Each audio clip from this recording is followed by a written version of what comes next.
안녕하십니까. BTV 주간 종합 뉴스입니다. 지역 소멸의 위기를 분석하고 그 대안을 찾아보는 케이블 TV 공동기획부터 시작합니다. 지방의 청년들이 일자리를 찾아 수도권으로 떠나고 있습니다. 지방 소멸을 막을 열쇠를 쥐고 있는 청년들의 일자리 엑소더스가 지방의 활력을 떨어뜨리고 있습니다. 먼저 우성문 기자의 보도입니다. 여름 방학이지만 취업 준비를 위해 대학 도서관과 취업 지원센터를 찾는 학생들의 발길이 이어집니다. 집과 학교를 오가는 시간을 아끼려고 집 근처 스터디 카페에 자리 잡기도 합니다. 광고 홍보 분야 취업을 준비하는 전희원 학생. 중소제조업 비중이 높은 대구에는 관련 분야 일자리가 적어 서울로 가는 걸 고민 중입니다. 난 서울에 가야 기회도 많이 얻을 수 있고 또 뭐 주소지를 옮기거나 하면 정부에서 지원해주는 혜택 같은 것도 조금 집중되어 있다고 생각을 해서. 대구 청년들이 일자리 때문에 수도권으로 떠나고 있습니다. 동북지방통계청에 따르면 지난해 대구시 인구 순유출자는 11,519명, 유출지역은 서울 6,304명, 경기 3,389명, 대전 628명 순이고 이 가운데 20대의 수도권 순유출은 7,725명으로 전체 순유출 인구의 절반이 훌쩍 넘는 67%에 달합니다. 문제는 대구에서 살고 싶어도 일터를 찾아 대구를 떠나야 한다는 것. 계명대학교 졸업생들의 대구 경북의 지역 정주율은 한 54%쯤 됩니다. 지역을 떠나서도 과감하게 직장을 구하려는 친구들은 지속적으로 좀 늘어나고 있는 상황입니다. 대구시의회 정책연구모임 대구의정미래포럼이 지난해 실시한 설문조사 결과 응답자의 53.4%가 대구에 살기를 원했지만 대구에서 취업이나 창업하겠다는 응답은 27.2%에 그쳤습니다. 그 이유로는 취업 여건이 조성되지 않아서라는 응답이 28%로 가장 많고 대구 지역의 급여 및 직장 안정도가 낮아서라는 응답이 15.9%를 차지하는 등 약 44%가 일자리 문제를 꼽았습니다. 청년 유출로 지역사회의 활력이 떨어지고 있습니다. 청년들이 지역에 정착해 지역과 더불어 성장토록 하는 실효성 있는 대책 마련이 시급합니다. 청년들이 선호하는 다양한 일자리가 부족하다는 게 현실입니다. 청년이 선호하는 조직 문화를 가진 또 젊은 CEO 대표자가 운영하는 기업들, 청년이 선호하는 일자리들을 발굴해서 작은 일자리지만 모아서 큰 일자리를 만드는. 청년들은 정부와 지자체가 홍보하는 청년 정책들이 과연 청년이 원하고 청년에게 필요한 정책인지부터 되짚어 봐야 한다고 지적합니다. BTV 뉴스 우성문입니다. 이처럼 지방에서의 청년 유출 문제는 어제 오늘 일이 아닙니다. 부산에서도 매년 만여 명의 청년들이 수도권으로 떠나는 등 대부분 지역에서 이 같은 문제를 겪고 있는데요. 이렇다 보니 지자체마다 청년들이 떠나지 않도록 또는 청년들이 지역으로 다시 돌아올 수 있도록 다양한 정책을 내놓고 있습니다. LG 헬로비전 차선영 기자가 보도합니다. 자연스럽게 대기업이나 다른 공기업에 취업을 해가지고 그 지역으로 이사를 가서 터를 잡은 친구들도 있고 혹은 부산에 그런 기업이 있다면 이제 다시 오고 싶어 하는 친구들도 있습니다. 더 나은 곳, 예를 들면 미래를 보장받을 수 있는 곳으로 무언가로 나아가는 형태가 청년들이 현재 상황에서 취할 수 있는 합리적인 선택이라고 보거든요. 뭔가를 해볼 수 있는 곳이 멀지 않은 곳에 있으면 좋겠다는 생각은 해요. 부산 청년 인구는 지난해 65만여 명, 2040년이 되면 청년 인구가 40만 명 수준으로 주저앉을 것이라는 암울한 전망도 나왔습니다. 부산시가 부산의 청년이 유입되는 도시로 대전환하겠다고 선언한 이유입니다. 시는 지역 균형 발전 차원으로 접근해 지역이 주도해 청년 유출 문제를 해결하겠다고 밝혔습니다. 매년 500명의 청년을 선발해 2년간 총 3천만 원을 지원하는 청년 성장 도약 프로젝트를 신설하고 일자리 문제 해결을 위해 공공기관 유치에 힘을 쏟을 계획입니다. 또 청년을 대상으로 하는 구직활동, 주택 특별 공급 등 지원 범위를 늘리기 위해 청년 나이를 기존 34살까지 해서 39살까지로 확대했습니다. 청년들이 원하는 일자리 또 그 정주 여건, 교육, 문화 이런 여건들을 함께 갖춘다면 제 목표는 내년쯤 되면은 청년 인구 유출과 유입이 좀 비슷한 수준에서 이제 멈출 수 있지 않을까 하는 기대를 갖고 있고요. 지자체별로 청년들의 정주 환경을 개선하는 정책도 앞다퉈 내놓고 있습니다. 경북 영천시에서는 청년층 주거비 부담 완화를 위해 무주택 청년들의 월세를 1년에 최대 240만 원까지 지원하기로 했습니다. 경남 의령군에서는 지역의 빈집을 고쳐 청년들에게 반값에 임대하고 있습니다. 1년 이상 방치된 빈집에 최대 2천만 원의 수리비를 지원하고 최대 4년 동안 시세 반값으로 청년들에게 집을 공급하는 사업입니다. 일자리와 주거, 문화, 복지 등 어느 하나 소홀히 할 수 없는 상황에서 지자체마다 지역의 미래를 이끌 청년층을 잡기 위한 정책적 노력이 이어지고 있습니다. 헬로티비 뉴스 차선영입니다. 지방 청년들이 모여드는 수도권도 문제가 없는 것은 아닙니다. 한때 전국의 고시생들의 메카로 유명했던 관악구 대학동, 일명 신림고시촌은 사법고시 폐지 이후 고시생들의 발길이 줄어들면서 지역 경제 침체가 우려됐습니다.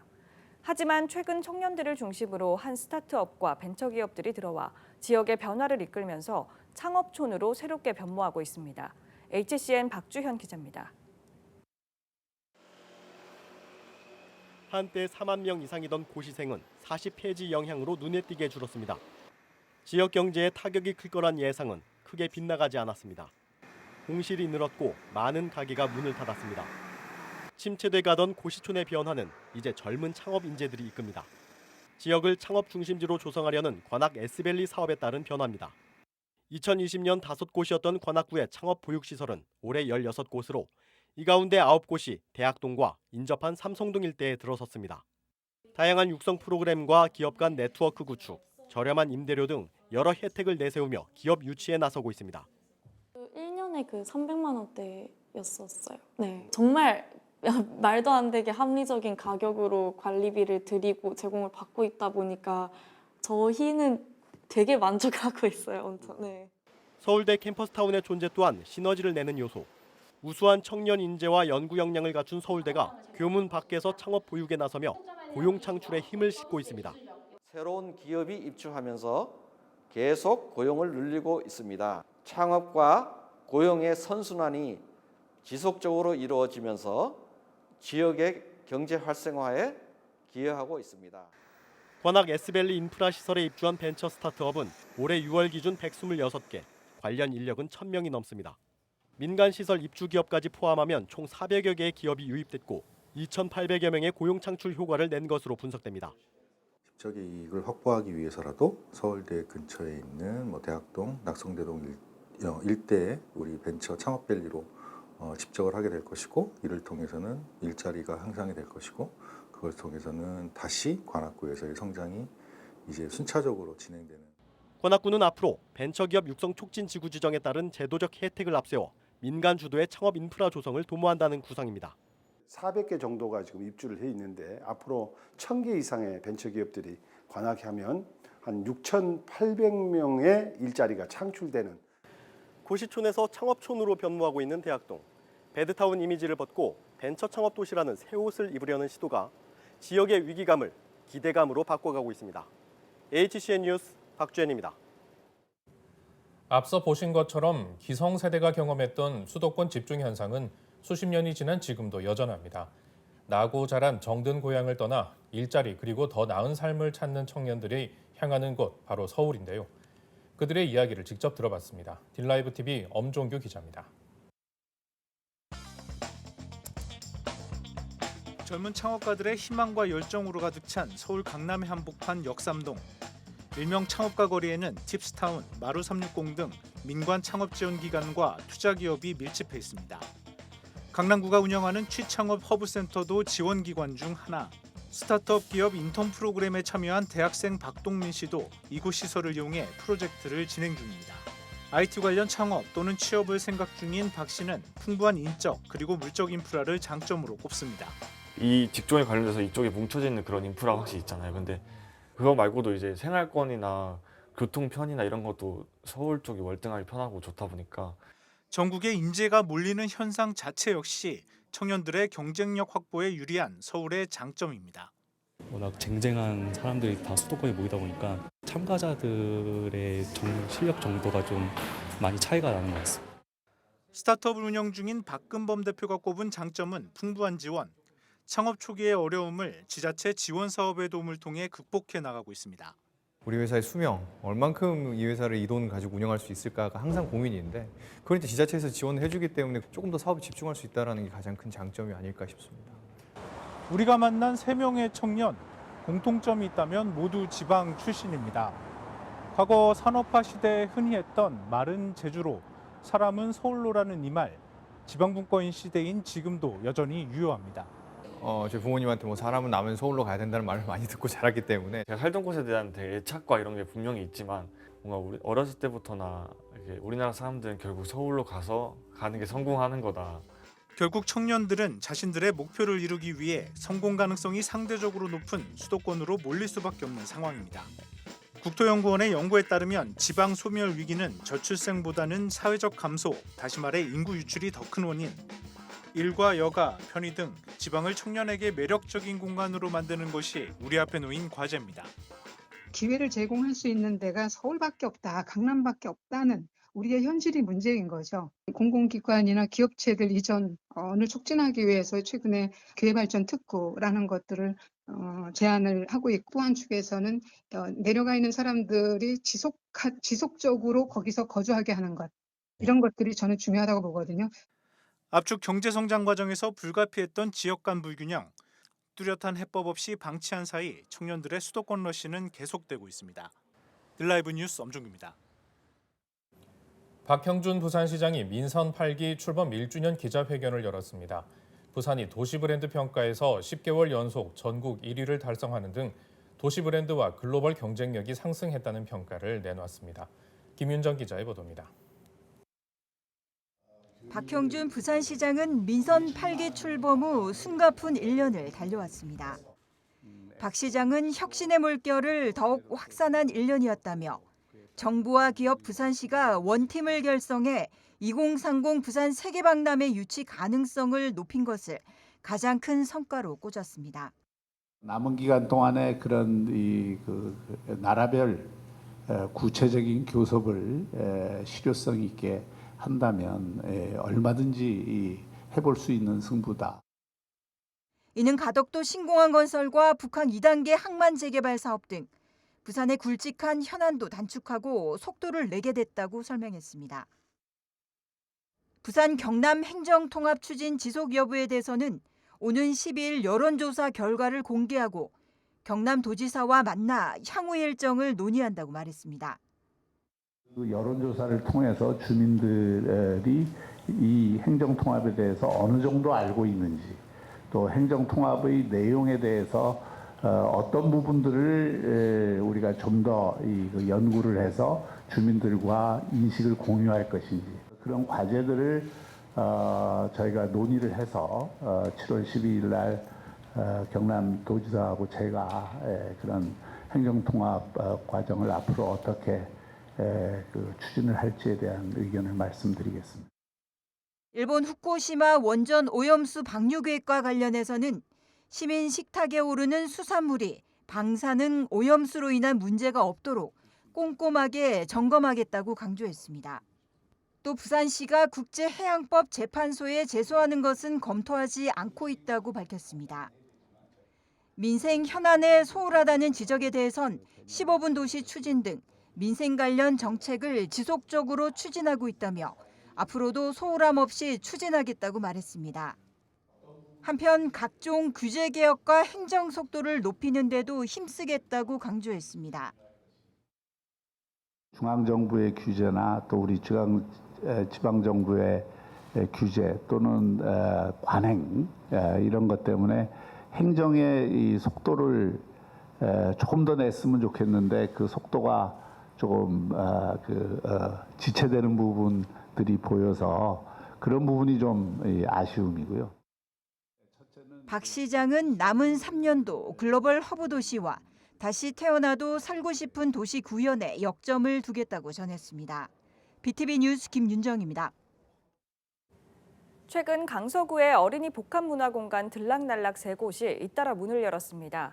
국회 도서관과 기적의 도서관 등 도서관 4곳의 들락날락이 조성되면서 부산에서 가장 많은 어린이 문화공간을 갖추게 됐습니다. 박재한 기자입니다. 과거 10년 넘게 운영을 멈춘 하수 처리장이 있던 곳입니다. 2년 전 비어있던 사무동 1층 공간에 작은 도서관과 야외 공원이 만들어지면서 변화를 맞았습니다.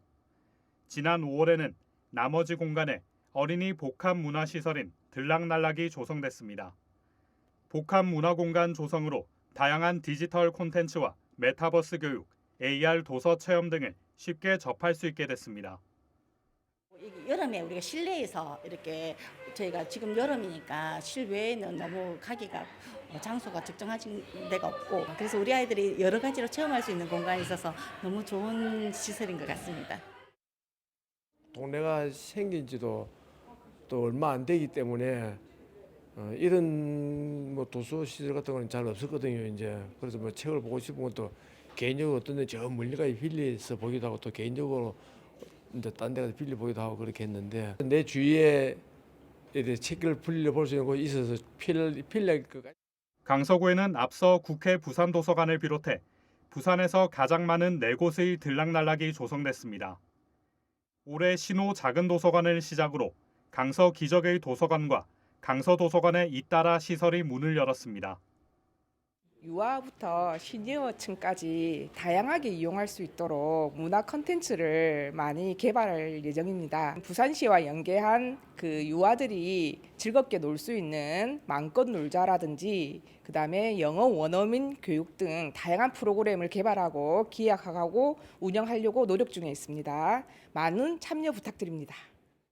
강서구는 공간을 활용한 콘텐츠를 늘리는 한편 도서관 외 시설에도 복합문화공간 조성을 검토할 예정입니다. BTV 뉴스 박자르입니다. 수영구 수영동 일대에서 진행되고 있는 도시재생이 올해 마무리됩니다. 이 중 마지막 거점 시설인 수영성 카페와 민박 그리고 공유 주방이 최근 문을 열었는데요. 벌써부터 많은 시민들이 이용하고 있다고 합니다. 보도에 김석진 기자입니다.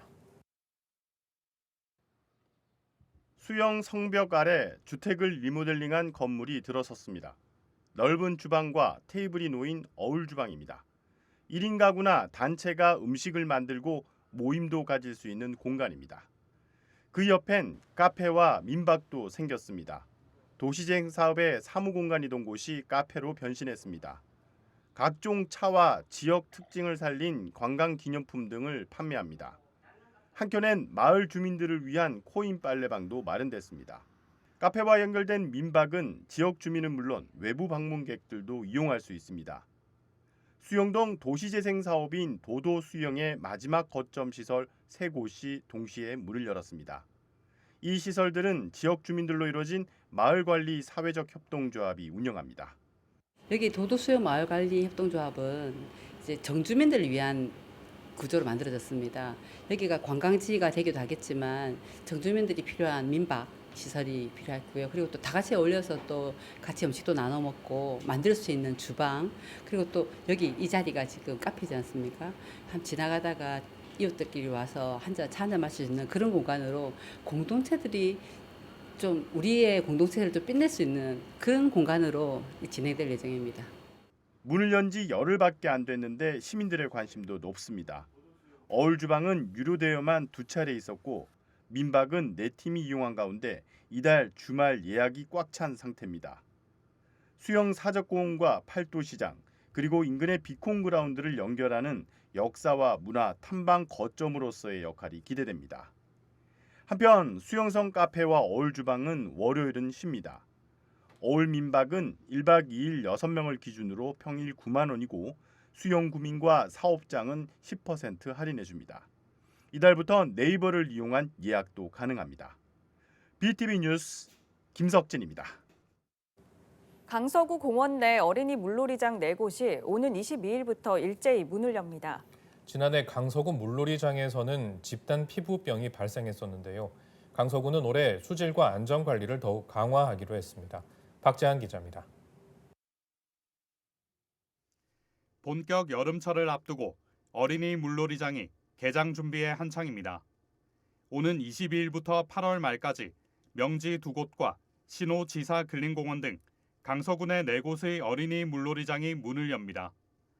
매주 월요일과 비 오는 날을 제외하고 매일 오전 10시부터 오후 5시까지 무료로 개방됩니다. 강서구는 지난해와 같은 사고를 방지하기 위해 올해 수질 검사와 안전 관리를 강화하기로 했습니다. 강서구는 샤워 시설을 설치해 이용 전후 몸을 씻고 맨발로 시설을 이용하도록 안내할 예정입니다. 물놀이장은 정비와 과부하 방지를 위해 매시간 45분 운영하고 15분간 멈춥니다. 지난해 문을 연 지사 물놀이장의 경우 이용객 집단 피부 발진 증상을 보여 개장 닷새 만에 문을 닫기도 했습니다. 안전을 위해서 이제 매주 물을 떠가지고 검사소에 보내서 이제 검사를 할 예정이고, 이용 전후에 좀 물을 좀 헹구고 나갈 수 있도록 몸을 그렇게 지금 시설을 좀 추가로 좀 설치를 하였습니다. 구는 올여름 예년보다 극심한 무더위로 많은 이용객들이 찾을 것으로 보고 전문 안전 요원을 집중 배치하는 등 안전사고에 대비할 예정입니다. BTV 뉴스 박자리입니다. 2030 부산 세계박람회 유치를 염원하는 각종 행사들이 열리고 있습니다. 이 중에서도 남구는 유난히 홍보에 열을 올리고 있는데요. 그 이유를 알아봤습니다. 김석진 기자의 보도입니다. 한 달에 한 번 있는 간부 공무원 회의. 남구청 대회의실에 참석한 공무원들의 복장이 눈에 띕니다.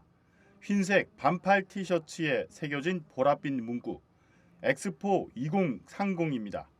부산 세계박람회 유치를 위한 남구 구민 홍보단인 다운단이 제작한 겁니다. 회의를 마친 공무원들은 타월까지 들고 나와 응원 메시지까지 외칩니다. 엑스포가 유치가 되면은 엑스포 관람객에게 편의를 제공하기 위해서 우리 남구의 도시 기반 시설이 조기에 구축될 것으로 예상이 됩니다. 우선 북한과 우암로 간의 연결교가 신설이 되고, 또한 도심 발전을 가로막았던 동서 고가도로, 그리고 문은 고가교가 아마 철거될 것으로 예상이 됩니다. 우암선과 간만선 트램시 건설도 앞당겨질 것으로 예상이 되면서 교통 불편에 대폭 개선될 것으로 저희들은 예상하고 있습니다. 남구의 엑스포 유치전은 치열합니다. 지난해 4월 국제박람회 기구 실사단을 앞두고는 용호 별빛공원에 엑스포 희망정원을 만들었습니다. 실사단이 방문했을 땐 평화공원에서 축제를 열고 실사단을 환영하는 거리 퍼레이드도 펼쳤습니다. 특히 남구는 지난해 의회에서 박람회 유치를 지원하는 촉구 결의안에 이어 조례도 제정했습니다. 이에 남구도 자치구군에선 처음으로 엑스포 유치 지원팀을 만들어 홍보전에 나섰습니다. 세계 박람회 부산 유치는 남구의 비전과 결을 같이 하고 있습니다. 민선 8기 남구의 비전은 변화하는 남구, 세계가 찾는 도시이기 때문입니다. BTV 뉴스 김석진입니다.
이상으로 BTV 뉴스를 마칩니다. 시청해주신 여러분 고맙습니다.